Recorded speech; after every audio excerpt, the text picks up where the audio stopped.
What's up, yo? It's Jay Richards, and today we got types of people at work.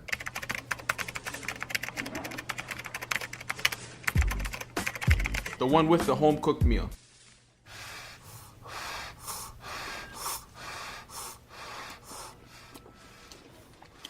The one that had too much coffee. Hi, neighbor called Supreme. I like Supreme. You like Supreme? I'm gonna say what I really like. Coffee, coffee, coffee, coffee, coffee, coffee. The disguised sleeper. The computer gamer. Oh! That's what I'm talking about. The quitter. I quit. You were fired 2 days ago. The real-life gamer. The catfish. Oh yeah, I'm at work, girl, you know what I'm saying, trying to make these dollars. I can't wait to get home and message you some more. Where you at? Closer than you think, lover boy. The one fresh out of jail. Hey, yo, who wanna gamble, B? Who wanna gamble, man? Come on, man. I got racks, B, and I roll a nice 11, B. The sleeper. The one who got fired.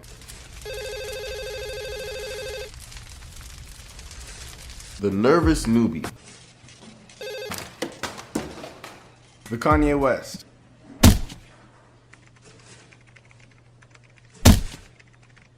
The one who called in sick. The unprepared one. Carlos ain't here yet. Morning, Dwayne. Morning. The careless Jamaican. Hello, Minnock here. The lazy one.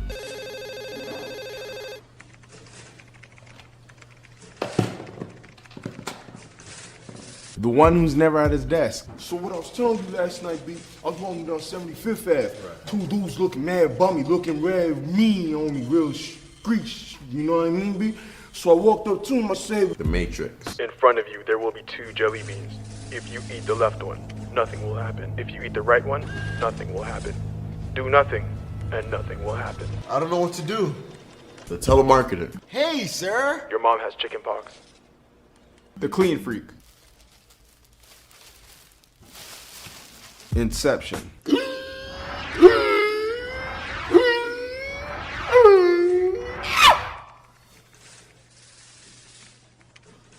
The Godfather. Come to me on the day of my daughter's coming.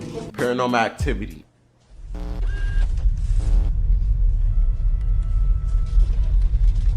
yo, you good? The hard worker.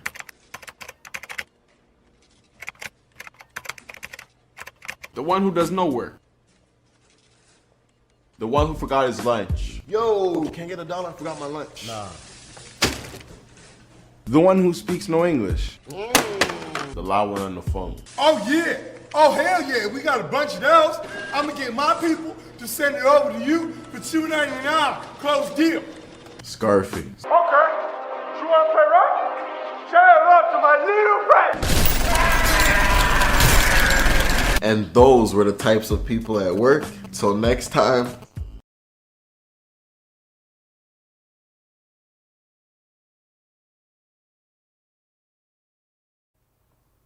Unfortunately, they don't.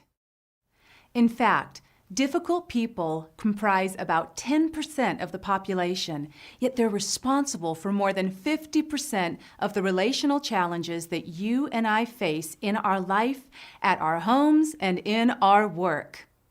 Welcome to Dealing with Difficult People. Have you ever been around people who, when faced with a challenging situation or a difficult circumstance, they seem to have the ability to diffuse the situation and just bring out the best in people? It's as though they know just what to say as well as how to say it and when to say nothing at all. Then there are those people who seem to just be looking for a fight. It's as though they have the ability to rub people the wrong way and say the wrong things, and they manage to bring out the worst in people. When it comes to dealing with difficult people and personalities, there are many variables to consider, including the people, the situation, and even the perceived authority of those involved. The reality is that unless you and I are prepared in advance for these challenges, we will always react the way we have reacted to these circumstances and achieve the results we've always achieved. As you know, this can bring to mind an age-old question. What's the definition of insanity? Yeah, doing the same thing over and over and expecting different results. Do you sometimes feel as though some of the people you work with, live with, or interact with are just driving you crazy?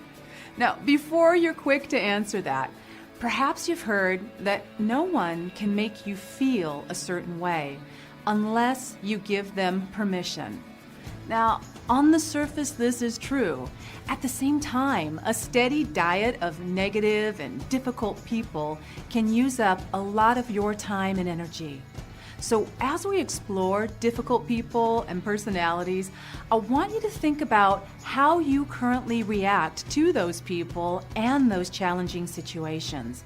And then think about how you'd like to feel, think, and respond in future situations. You see, responding is different than reacting. When you respond, you've prepared in advance the outcome in your mind. You may have heard Stephen Covey call this beginning with the end in mind. What is your end in mind? What outcomes would you like to see? Would you like to get a grip on your own anger and other strong emotions, maybe tears? Or perhaps you'd like to be more assertive. Maybe you'd like to diffuse a volatile situation before it occurs, or have the confidence to speak up, as well as the wisdom to know when to quiet down. For our time together, we'll explore these very questions, and more importantly, I will provide you with solutions that work. Now, you may have read books or tried other programs dealing with difficult people, perhaps in the past. I have. And the biggest problem with them is they usually tell you how to respond from a type B or more passive response. Now, there's nothing wrong with being passive if the techniques you're applying actually work with the person you're applying them to. The problem comes in when you implement a technique and it either doesn't work or it diffuses the other person, they walk away feeling good, and you're stuck with all their leftover anger and other strong emotions. Now, what are you supposed to do with all of that? My commitment to you is to give you some time-tested, proven techniques that I know from experience will work for you. So let's set some learning objectives. At the conclusion of these modules, you will have learned how to effectively pinpoint challenging people and triggering situations, recognize how culture and personality influence your reactions to difficult people, map out and implement healthy conflict resolution strategies, discover what to do and say to de-escalate volatile situations, and become more assertive when dealing with difficult people. Here's a quick overview of each module, beginning with pinpointing your triggers with challenging people and situations. During this first module, I'm going to ask you a few questions to determine what types of people and triggering events push your hot buttons. This will allow you to see where you're at right now, because as you probably know, before you can make effective changes, you must know and acknowledge these triggers. As you follow along in this program, jot down some notes, including your triggers, along with the triggers of those people and circumstances that seem most volatile in your life. We'll then move to Module 2, where you'll identify how culture, upbringing, and personality have formed your perceptions and reactions to challenging people and situations. Once we've established your starting point and how these influences that you've grown up with have shaped your current reactions, I'll walk you through how you can choose which reactions to keep in your life and which ones to replace. In Module 3, we'll identify strategies and techniques for diffusing difficult people and challenging situations. I'm going to give you some examples and some steps for replacing old reactions with new responses, along with the secret to establishing lifelong change. Module 4, you'll discover what to do and say to de-escalate volatile situations. I'm going to give you techniques to bring out the best in people rather than the worst in even the most problematic people. Another technique to help you lower the defenses during a confrontation, and even a technique to help you stand up to bullies and intimidating people. And I'll help you determine when to stand your ground, when to walk away, and when to run. All right, for our first section, be ready to take some notes as we jump in.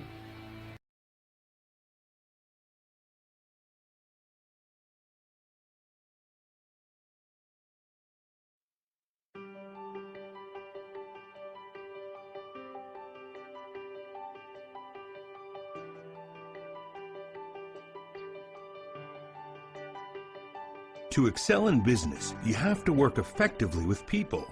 Unfortunately, you're bound to run into those individuals that make this very difficult, if not downright impossible. Before you can deal with difficult people, you need to understand them. Here are a few behavior types you may have the misfortune of dealing with. The know-it-all. Seldom in doubt, the know-it-all has a low tolerance for correction and contradiction.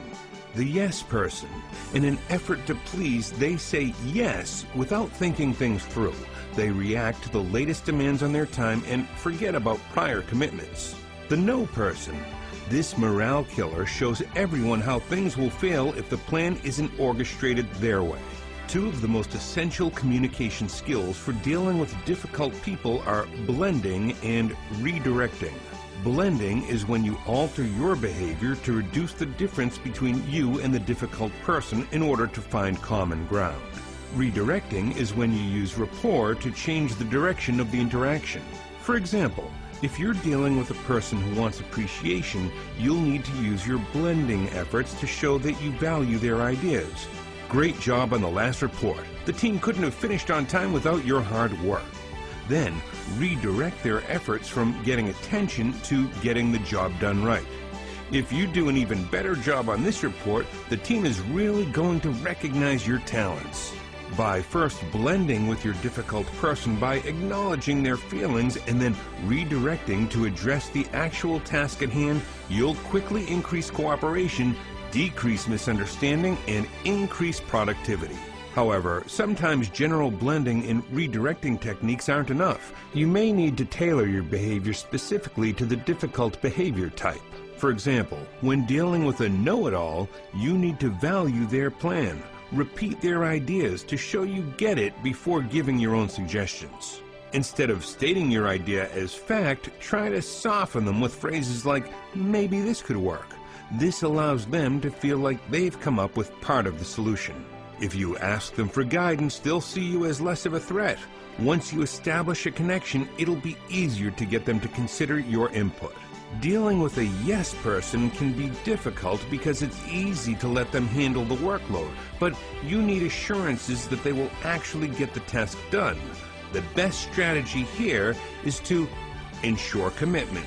Before agreeing to give them the next task, ask them to promise to get the task done. Summarize the task and their commitment to it, have them write that commitment down, give them a solid deadline, and make sure that they understand the consequences if missed. The action plan for dealing with a no person involves moving their attitude from fault-finding to problem-solving. Never try to convince a no person that things are not that bad. This only makes them work harder to convince you that they are. Use the person as a resource. Have a new idea for a product? Run the idea by your no person. Then use their negative ramblings to weed out the possible problems and solve them before going ahead with the plan. Focusing on the task at hand can be tough in the presence of difficult people, especially if you meet their worst behavior with bad behavior of your own. By adhering to these techniques for dealing with people you can't stand, you can bring out the best in your team, increase your own productivity, and decrease your stress level. It's a win-win if there ever was one.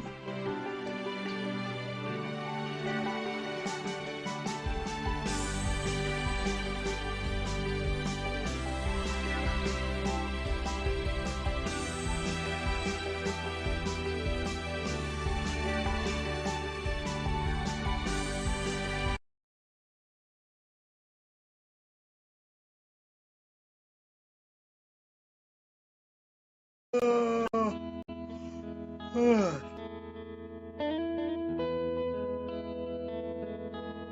knew the cleaning fairy would come eventually. What a great surprise! Mom, what brings you to the pimp pad? I'm here for 3 days, remember? We were supposed to ask for work off, and we were supposed to go shopping together. Don't you remember? Yeah, of course I remember. Mom, how could I forget? You scared me for a second there, Ernie. Okay, well, how about I go upstairs and freshen up, and we'll get on our way. I'm so stupid. How could I forget my mom was coming? I have to call work. Hey, Big Joe. Kinda got some bad news. I don't think I'll be able to make it into work today. Oh, no. Ernie, you have to come in. We are swamped here today. Well, I can't come in because my cold is getting so bad. Achoo! Oh, wow, Ernie. That sounds pretty bad.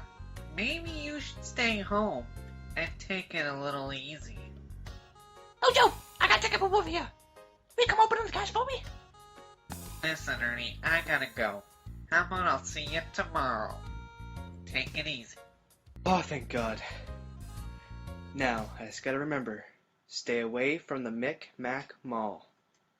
Ernie, I've decided I want to go to the Micmac Mall first.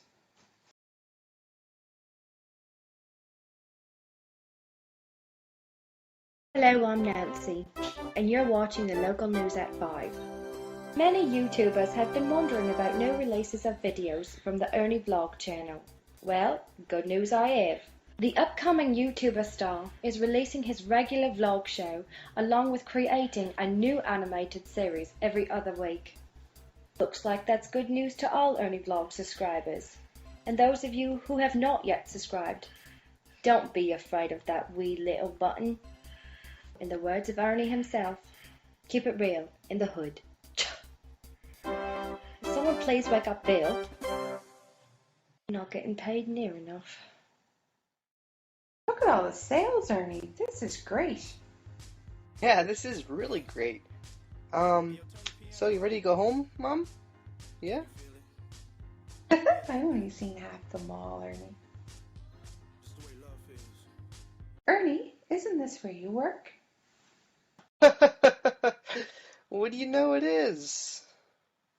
Ernie, don't you want to go say hi to any of your friends that work here? Oh, Mom, you know me. And friends. Don't have any. Ernie, that's ridiculous. If you don't have any friends, then who is he? Oh, no. There's no way this is happening right now. Well, look who it is. Looks like you're feeling better, Ernie. Still feeling sick.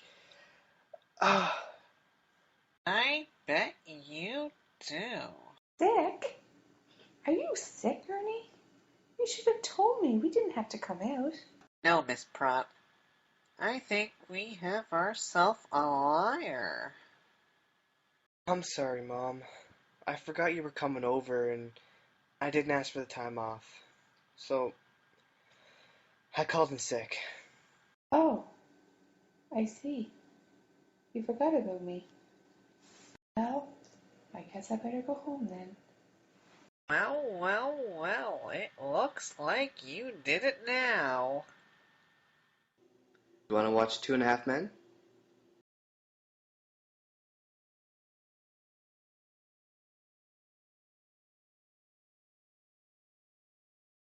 Eric, I invited you to lunch today for a specific reason. And, don't get the wrong idea, you are so not my type. Whatever, ditto. Why are we having lunch, boss? To get away from the office, so that we can discuss your performance. I have some serious concerns. Suddenly, I have lost my appetite. What concerns? I have too many to list. Where to start? Well, for someone with your level of education, I sense that you are, like, not strategic in your thinking. Just where did you get your diplomas and degrees? From the bottom of a cereal box. Just who do you think I am? Your next victim. You chronic workplace psychopath. Until I started working for you, my supervisors rated me highly. You are making this up. So, here's the deal. Next time you call a meeting like this, you better have a legitimate reason. Otherwise, I will set my phone to record. I will write a transcript of our conversations, and have these signed and time-dated by witnesses. I won't give you permission to record my voice. That's fine. Under the legislation, I am allowed to record mine. But, remember, this phone can pick up the sound of a cat's fart at 50 meters.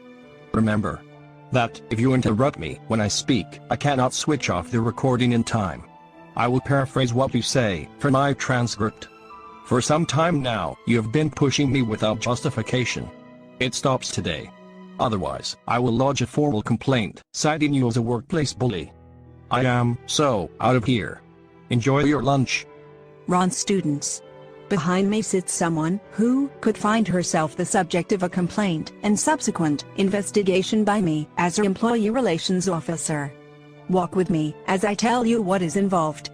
In the workplace, employees are covered by a policy framework relating to codes of conduct, such as outlawing bullying, as well as anti-discrimination legislation. Employers should avoid vicarious liability by having a complaints mechanism for discrimination, harassment based on a characteristic difference, sexual harassment, and bullying. Now, what happens when we get a complaint from an employee? Let me answer that. It's that pesky Alan from the CIT. What is he doing here at my workplace? I was here for a job interview. Anyway, all complaints require natural justice and due process. Of course, they should be given time to know what they are accused of, and an opportunity to defend themselves. They should get a fair hearing and be judged fairly. Now, students, in order to conduct an objective workplace investigation, it is important to understand the issues, get all of the facts, and arrive at a conclusion. Workplace investigations could include misconduct, such as bullying, or even fraud, by a fraud control officer. Of course, there is misuse of IT, and health and safety breaches. Then there is the burden of proof. Ron Ostrovsky's students. You know that in a court of law, the prosecution must discharge their case to a point that is beyond a reasonable doubt. Now, in the workplace, the burden of proof is the balance of probabilities. That is, a reasonable interpretation of the facts presented that something probably happened.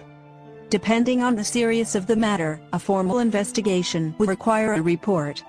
This report serves to justify any disciplinary action, such as dismissal, to be challenged in an external jurisdiction. Of course, employee relations are best placed to advise on the nature of the disciplinary action to be taken. This could involve remedial training, demotion, or dismissal. Some matters could be referred to the police as well. Don't forget, a police investigation and prosecution could take years to prove a beyond reasonable doubt verdict. As a final point, all matters should be treated by all involved in them as strictly confidential. Breaches of confidentiality are subject to disciplinary action.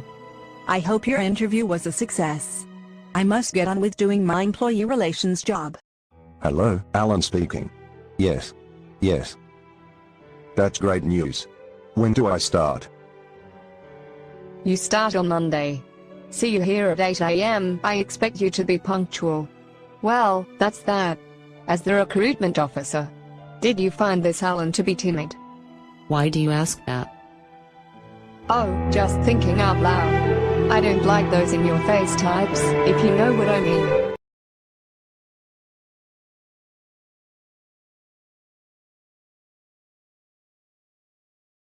Wholly inappropriate. Well, I've got some good news for you. There is a rational logic to that. So from your base and your understanding and your values, it is tricky and even offensive.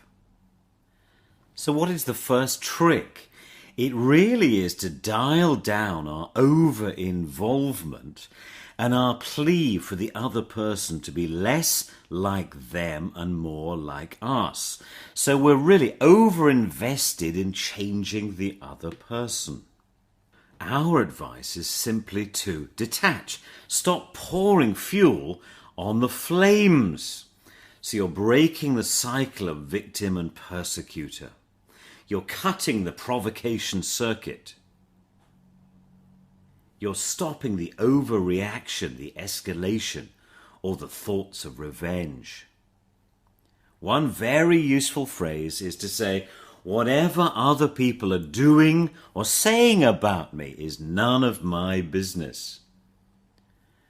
There is some stuff going on in their heads. And by the way, it's not right, it's not wrong, it's just in their heads. So you're changing your point of view, changing your perspective. Imagine the camera is not in your eyes, the camera is by the side in some studio. So take a dissociated, safe space view and view it with detachment. This shift can really help dissipate the negative energy. In one, we were taking a visual dissociation. We were changing, reframing literally the view. But verbally, we can reframe and relabel what is going on. Because when we label, it's simply an interpretation. So we can go from processing and labeling something to getting it down to something more basic, actually. Imagine someone is giving you grief. The boss is shouting at you. Taking a dissociated camera position, you're the director of the studio, you're seeing it from a safe position. Imagine also verbally, maybe you're in the theatre watching a play with Mr. Angry, that's your position, but you're analysing and taking in those angry words as if you're recording the best ones. So you've got your moleskin notebook and you're saying, oh, that's a great phrase, I might use that myself. Can you see that we are visually in a different position? Emotionally, we're also in a different position. Our relationship to those words has gone from involved, engaged, and threatened to very safe. We've actually risen above. We've transcended the drama and the effect of those words. We've taken them from the enemy to a useful resource that we could use ourselves. The other thing to do is to take away the hyperbole and distill any message down to the facts, the timeline, the evidence. Imagine that you are a police inspector at a murder scene. There's lots of drama there, but all you're seeing is the basics, the blood and the chalk outline. One of the funny things we do in a drama class that we work with for negotiation and for conflict is to ask people to describe the process of crying in an intellectual or factual way. And it's so funny, when you come out with saline solution and gravity and epidermis, it's nothing like the emotional drama of poetry or some narrative. It becomes farcically ordinary. And so we've protected ourselves from the pain, the spear of the emotional hurt, which is sometimes the perceived intent. So whilst you're in this detached and analytical frame of mind, get your detective boots on and uncover the unmet emotional need. So with everything this difficult person says, they're giving themselves away. If we deal at the symptom level, nothing's going to change. But if we can find the cause of their distress, the cause of their deformed behavior, then we can be empowered and we can actually help. However detached we are and how clever we are at reframing, some of the nastiness, the poison, the stress is going to get through. So number 4 is very important. It's about resilience. What is that, by the way?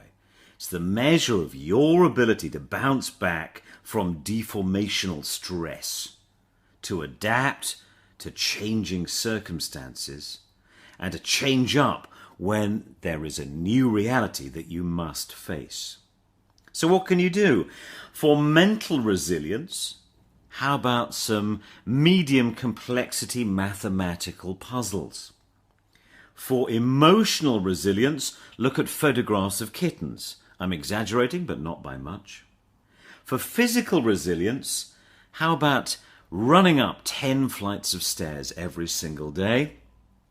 And for spiritual resilience, what about performing 20 acts of kindness every single day? This is going to increase your flexibility and it's going to dissipate the poison for you. What do you find really disarming about power? Is it someone's effervescent confidence, their stony authority? Is it the opposite of threat? Is it that inert blob, the nothingness, and you find yourself nervously wittering? So let's massively reframe power. Excessive power might be seen as aggression or threat. Remember this, please. If someone is threatening you, that is not their position of strength. It is a position of hurt and vulnerability, covered up with a mask of anger or nastiness. Underneath, they're a small, helpless child. But also, let's take some responsibility. So in conflict resolution, we normally make the positive assumption that any dispute or any discomfort is 50-50, that you can take some responsibility for the contribution that you are making to this pain. So what are you doing to the powerful person? Are you making excuses because can't, shouldn't, mustn't? How about you making a modest adaptation of your communication style? There can be a radical breakthrough. You're giving them more of what they want or expect. So tough, powerful executive types want formality. They want you to get to the point. It's not about you. It's not about emotion. It's not about a story. It's the facts, results, outcomes, causes. So again, we're in that detective mode of getting down to what's real. And the more you talk about what's real with more powerful people, the more they'll respect you. And that, again, can transform a dysfunctional relationship into a very useful one. Suddenly you can get on the inside of the coconut and be in the in-group. Very exciting possibility. How's it going? I hope you've grabbed at least one idea and you're going to work that muscle until you can really deal with life, relationships, bosses, colleagues, customers, and public transport. More soon. You might, if you want more support, consider joining the new Leaders Club with monthly happenings, DVDs, CDs, webinars, mentor groups, mastermind discussions. It's about fun, facts, and facilitated learning.